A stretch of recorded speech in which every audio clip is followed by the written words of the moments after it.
Good afternoon. I'm Dara Bunjon. I'm the food enthusiast here at J More Living. I'm a food writer, food stylist, PR maven, and a frustrated baker. Those of you joining us live, drop your questions into the comment box and I will check from time to time.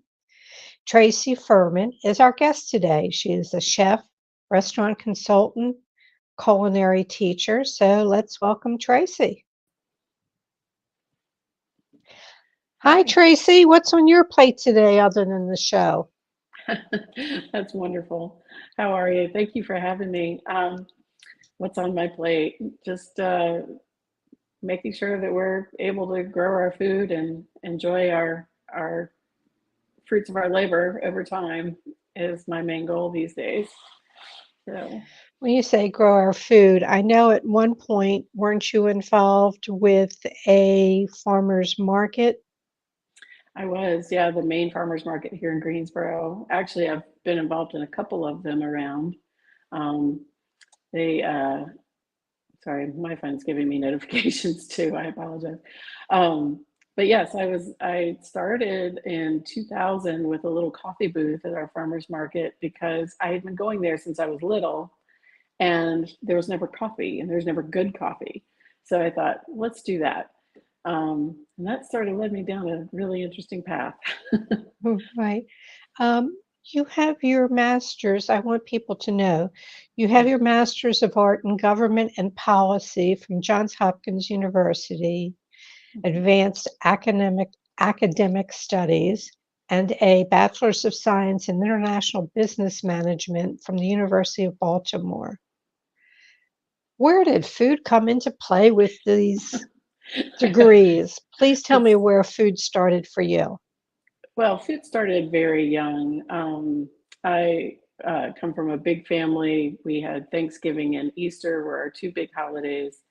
My grandmother taught me how to cook, and so I learned to cook for 30 people at a time. You know, it was never for two or three people. It was always big crowds, and Right. so it made when I started the coffee booth. This was after I had been working in the accounting world um, until I started having children. And then I had stopped working for a few years. And my third child was born, and I really wanted to do something out of the house. And the farmer's market needed a coffee booth. So I just went in and did it. That led to then I started, you said frustrated baker, and I understand that. I started making scones and danishes and selling them alongside my coffee. And I did that, and it turned into catering, and then that turned into other types of food catering, and it just kept growing. And in 2007, I got to a point I either needed a full on restaurant or I needed to stop and go into something else. So, I ended up opening Riva's Trattoria, and we still do catering out of there, but it was a Northern Italian restaurant in Greensboro, and I will have to tell you, when you're running your own business, it is very nice to have a business degree because you know what you need to do, you know how to manage. Not necessarily people, but definitely the accounting piece of it, and how to food costing and all those things, they just kind of came naturally. So that made it easier. Well, So, with your degrees, you do act as a restaurant consultant, and it's important. Let's just say somebody wants to open a restaurant. What three things should they get before they do? I mean, what are key things that they should know about that is going to give them some support throughout the business? absolutely.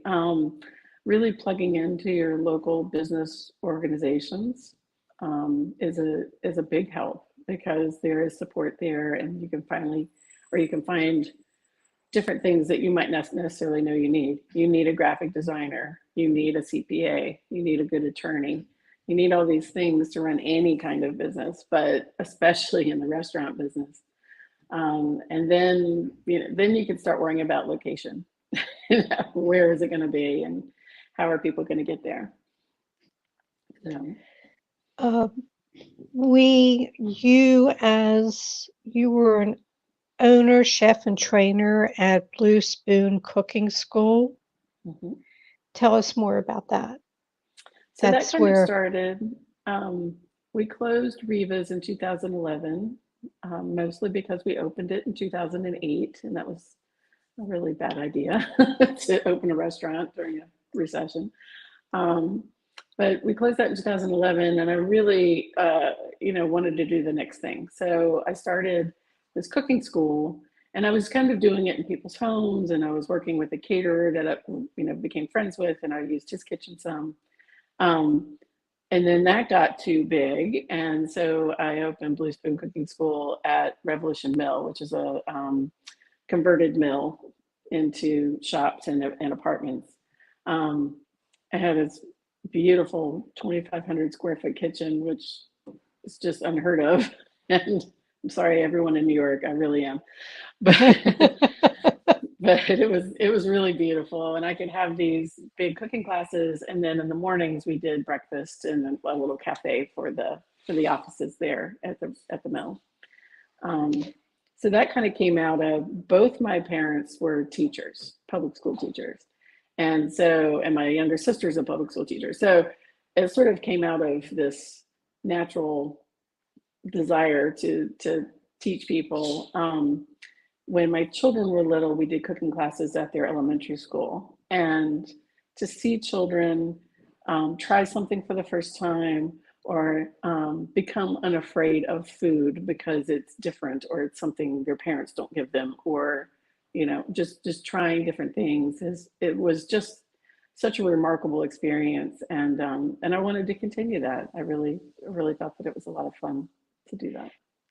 the American Institute of Wine and Food, which is now defunct, um, like a lot of things, they had a program which actually continued on after they closed, called Days of Taste, Mhm. where chefs went into into classrooms. And it was 3 sessions, and they taught them about salad, salt, sweet, bitter. Um, what am I missing?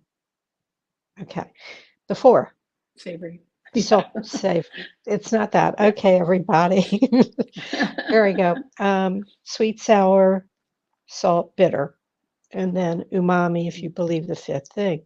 And Right. then the second time they take them out to the farm, and the third time they came in and they made salads. Now, a lot of these kids, inner city, ate food out of cans. They didn't know from the lettuce and the greens and how much they Right. enjoyed it. And they came from, you know, food deserts. So these were things not available to them.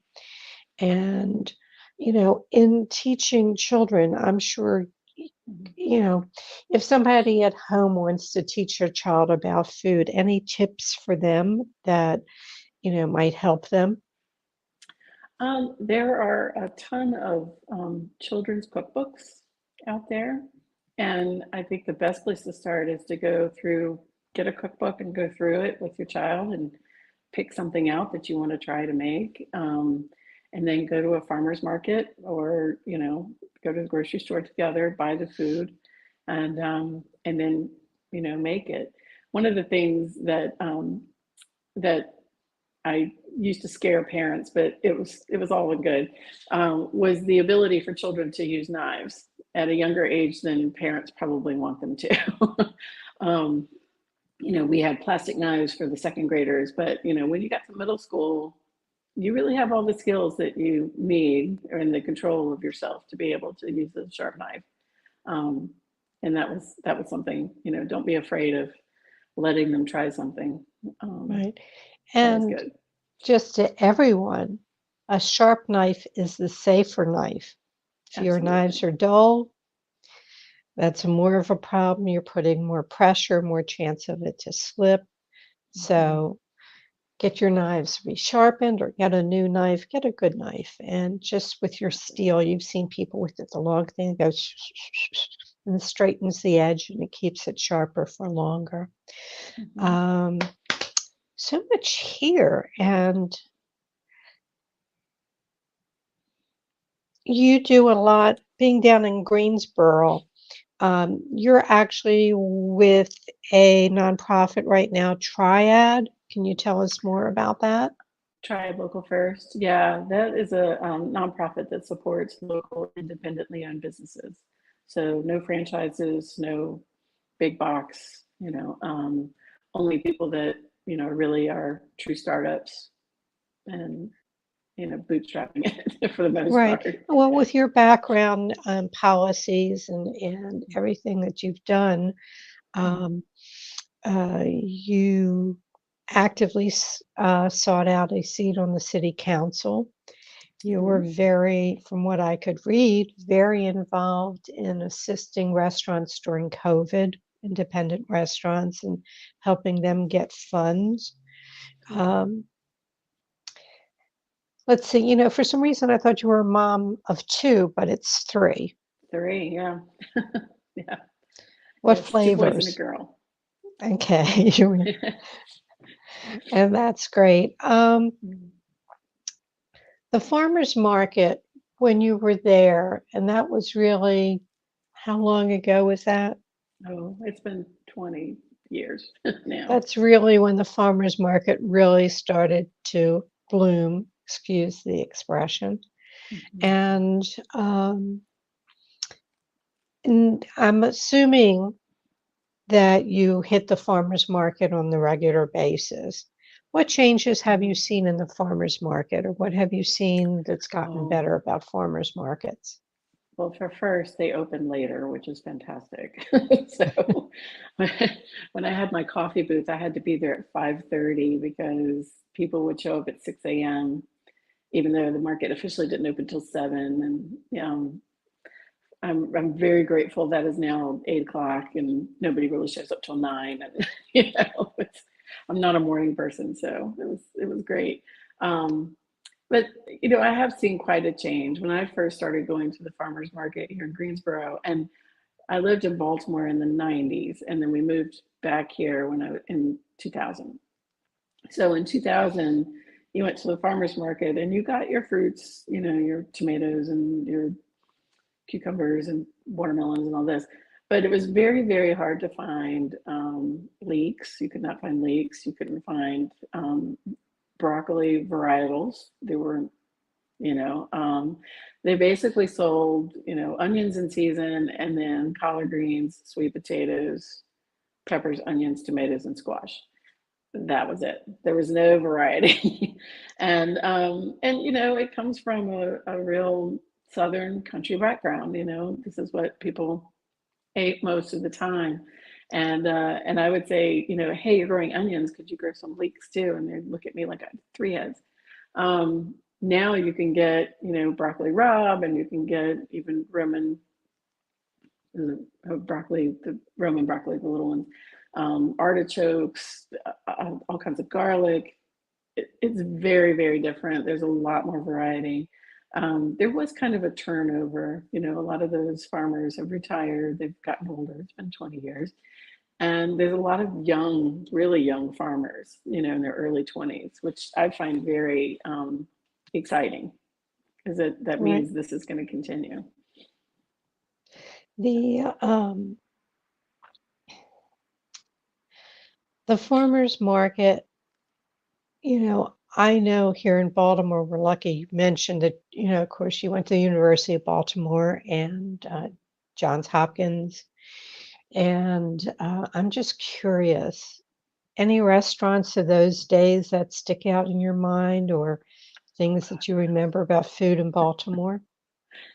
Um, Baltimore probably sealed my fate with food, truly, because, yes, I knew how to cook for a big crowd, but I absolutely loved the time there because I used to say I lived in Canton, and I used to say I could walk to 14 great restaurants and 10 more bad ones from my house. It was so unique. It was so wonderful. And there are a few. There's one that's no longer there. It was called Helen's Garden. It was on the square in Canton. And they were two guys that were just they did great food. It was really good, but they were also not afraid of being really experimental. And so sometimes you went in there and everything was the same, and then you go in and they were only serving wraps, and that's all you got. And very interesting, delicious wraps, but there was no regular bread. And it was just, they were just trying it out. And then when they had enough people say, no, we don't like the wraps, put the bread back, they brought it back. But that was probably one of my favorite little local places. I could take my babies into, they were little then. I mean, it was just a fun place to be. And then right across the way was Nacho Mama's when they started. Um, Still there. Still there, and that's very exciting. I'm glad to hear that because I just love them. And for the Greasy Spoon steak and cheese sub, John's Carry Out right there on the corner, right down from Nacho Mama's.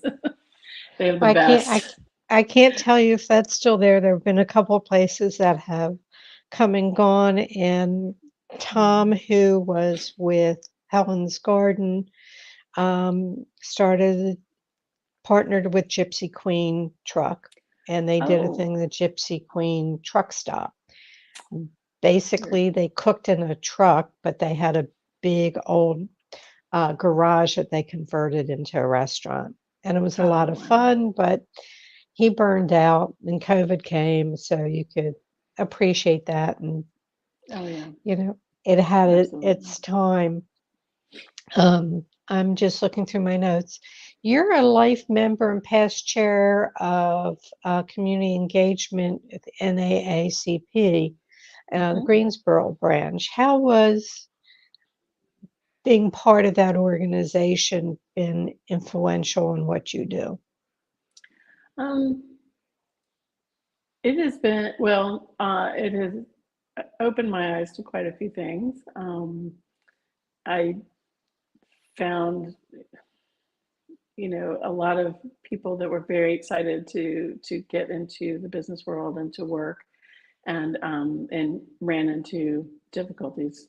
And you would see those through the NAACP, would because they would come and they would talk about it, and it made me a lot more aware of those difficulties and roadblocks that happen for people of color.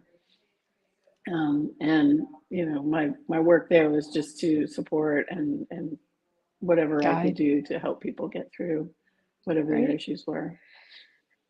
Okay, we're ticking off boxes here. We Okay. were talking before we went on air. There's an organization, folks, called Women Chefs and Restaurateurs. Yeah. And I was very much involved, and Tracy was, though we believe our paths crossed in Cambridge, Mass. At one of the conferences. It's hard to say when there's 400 people at a conference. Right. Um, but were there any walkaways that you got from women chefs and restaurateurs? I really loved the conference was wonderful, and I met several women there that I'm still, like you, in contact with. And there was a lady, Elizabeth. Um, no, I'm sorry, Faulkner? Catherine. Elizabeth Faulkner, yes, that was. She's got a big name. There's Catherine, and I can't think of Catherine's last name, but she ran a group in Queens that was like and I'm sorry, there might be some noise. She ran a group in Queens that was very it was a multi-purpose kitchen, so people could come in, and they were young entrepreneurs. They were trying out before they could afford to invest in a kitchen setup. And I actually went and visited her one year, a few years after that, and saw her kitchen, and I just thought, this is the way of the future. This is how we get people to get their foot in the door. I know it cost me $250,000 15 years ago to outfit a kitchen, and that's probably a pretty small number today. To be able to have that sort of capital is pretty hard. Um, so I think so. Back to women in restaurateurs. Sorry, I got off But track. that's okay. Um, No, look, everyone has a story. I, with my age, might have more than one. And I thank you for wanting to tell your stories, hopefully inspire others. Before I forget, you can follow Tracy on her Instagram, which is Chef Teresa Arriva, and that'll come up um, in the yes, it's already up in the comment section. And we have, does Tracy have a public facing website? The Instagram page is private. Oh, I'll have to go change that. Okay. No, she doesn't have she does have a website, but it's the Mhm. website for when she was running for city council. And you Right. can check her out there. Um, I do have and a political Instagram that is just Tracy Furman. Um, okay. I Well, don't we know how were much putting food's up on that. the food stuff.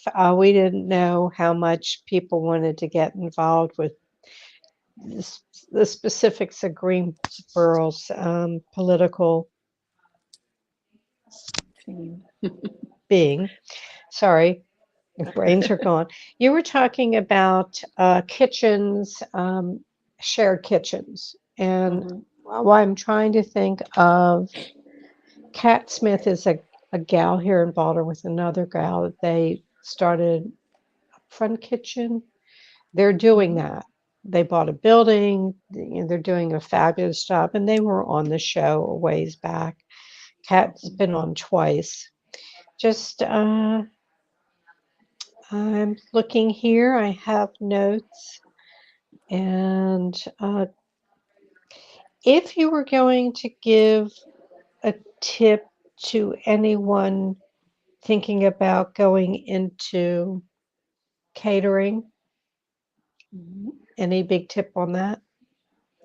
Um, keep yourself organized and don't discount yourself out of business. Okay. That's something as women chefs we do quite a bit. Well, I think, Women Chefs and Restaurateurs, the organization has sort of transitioned into James Beard, the Women of James Beard organization. So they were there. Women Chefs and Restaurateurs started in 1993 by Barbara Tropp and Joyce Goldstein. Barbara has passed away. Joyce is still living. Barbara Lazaroff was involved, and she was married to Wolfgang Puck, Annie Rosenzweig, Mary Sue Milliken, Lydia Bastianich, Elka Gilmore, Joanne Killian of Rhode Island. Why can't I think of the restaurant that she had up there? It's very famous. Mm. It's gone. And these women, we're going back to 93, what it was like for a woman to be in a restaurant kitchen Oh yeah. with the males and opportunities and what was happening for them. So they started this to be that support, that backbone, and they were fabulous. And I got to meet numerous people. And if any of you are women chefs, feel free to go to Women Chefs and Restaurateurs page on Facebook. I maintain that, so that still goes, so we can connect and still talk, even though the organization is shut down. The page is still there, so communication is open to all women chefs. So let me ask you the questions that I usually ask at the end of the show. What was the Okay. best bite you had all week? Ooh, last night my sweet boyfriend bought a shrimp boil from our local, it's a place called Seafood Dynasty over in Gate City Boulevard. And that was our Valentine's dinner. And that was absolutely amazing. And they have turkey kielbasa that you would never know was turkey. Really, really? Okay. Amazing. Um, do you not eat red meat? Oh, I do. I will. It's available. If it's available, okay. I'm just always curious. I can't worry about things anymore at my age. Whatever the damage is going to be, it's been done. So Right. I'm enjoying life and eating, but being a little bit more conscious of what I'm consuming. All right. So that was Best Bite. If you can turn Okay. around and give your 18-year-old self a piece of advice, what would it be? Go to culinary school and get ready to move a lot and go enjoy it. That's what I would tell myself. Okay. If you woke up tomorrow with a new talent, what would the new talent be? Ooh. Oh gosh, what would it be? Um, it would have to be along the French pastry line. I think puff pastry is something I would really love to know how to do very well. I can work So with it, but I don't know how to make it. back to that frustrated baker. I Yes. had I got this big bag of yeast. It was after COVID, and it was the kind that other people were asking for, and I put it in the freezer. I thought that was the right thing to do. And last week's guest, Gerard Bilbao, that's the best way I can pronounce his name. He says you shouldn't freeze it, store it in the refrigerator up to about a year sealed. And he says, "Is it over a year?" I went, "Yes." It just got trashed. There's no point in ruining something else with my baking skills. All right, new talent. What was your ultimate culinary fail? And you Oh can't gosh, use puff pastry. I can't use puff pastry, but I can use macaroons.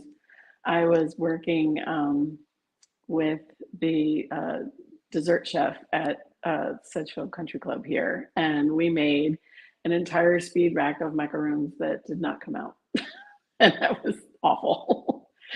It was Was it probably the 100 eggs. humidity? Do you know what the fail was? It was the humidity. The kitchen was just too Too steamy. hot. Yeah. Mm, yeah. Uh, Tracy, what didn't I ask you that I probably should have? Um, you asked a lot of great questions. I would just like to elaborate more on the Women Chefs organization. And I'm Go. glad James Beard, I saw that they were taking it on and expanding the women support in James Beard. You know, when I came into it, I had to have the biggest knife because it was important, with the guys in the room. Um, and it'd be nice to be able to just be the best chef you can be rather than having all of that. And I really enjoyed going onto the Facebook page. I remember when I had Blue Spoon, I was looking for other women chefs or other women cooks to come in, and I wanted to hire them, and it was almost impossible to find them then.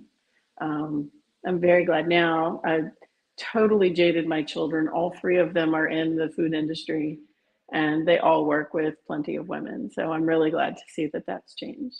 Um, So, what are they doing within the industry? Care to share? sure. My oldest son is a kitchen manager at a local deli. My other son is at a pizza shop, and he makes pizza with a guy from Napoli. So he's getting some really good, authentic skills. Right. And my daughter is an event planner for a organization called the Park in Richmond. So different jobs, but very all in the middle of it. So They have mom's passion. That's they good. do. That's good. They do. Well, Tracy, I want to thank you so much for joining us. And I'm jealous about that oil that you had yesterday, but I had duck. Wasn't too Okay. bad, not too shabby. All the best. Much continuing success with Triad and working with independent and small businesses and helping them come to fruition. We thank you for joining us, and I am going to make a couple of announcements and then sign out for it. Thank you again. Okay. Thank you. And no problem. Griffin will take you out if he's still Okay. there. There he is. All right. Ever alert, Griffin is the producer. Next week's show will be Faith Kramer, author of 52 Shabbats, Friday Night Dinners Inspired by a Global Jewish Kitchen. She is a columnist as well. Check out her blog, Blog Appetit. Not Bon Appetit, but blogappetit.com. And a couple food news things. Nation's Restaurant ranks Generation Z's top restaurant chains seated with service. It's a real mix. Seasons 52, First Watch, which is a breakfast place, Ruth Chris, Cracker Barrel, and Choi's Tex-Mex. I don't know anything about Choi's Tex-Mex, but that is an interesting mix. And I'm ready to run to the border. Taco Bell this summer is making chocolate tacos. They're coming back in, and they have partnered with an ice cream company called Salt and Straw Ice Cream to create the ice cream chocolate taco, which features a waffle cone, a cinnamon ancho ice cream dipped in chocolate and topped with toasted brown rice. Sounds yummy to me. I'm going to make that run to the border. Uh, that's sort of it for the show. If you need to reach me, you can reach me at food@jmoreliving.com or give me a follow on my Instagram at Dara Cooks. All shows are immediately archived in video form on JMore's Facebook page and jmoreliving.com. Feel free to dig into our video archives of past shows. We truly, truly appreciate it when you share our show with friends and family. As I always like to say, may your plates always, always remain full. Thank you for joining us, and we hope to see you next Thursday.